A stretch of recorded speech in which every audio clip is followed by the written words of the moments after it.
Nababagalan si Vice President Sara Duterte sa aksyon ni Pangulong Bongbong Marcos sa isyu ng katiwalian.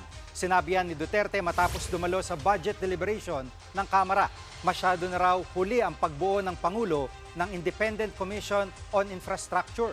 Git pa ng Vice Presidente, dapat alisin sa pwesto ang pinsan ng Pangulo na si Speaker Martin Romualdez. Wala pang sagot dyan ng Malacanang, pero nauna nitong sinabi na walang sasantuhin sa investigasyon kahit ang speaker at mga kaalyado ng administrasyon.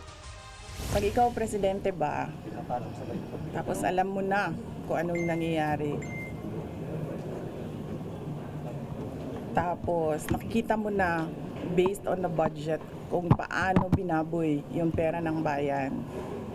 Mag-aantay ka pa ba ng komisyon o ng Truth Commission o ng kung anong komisyon yan? Aaksyonan mo kasi kaagad dapat yan eh.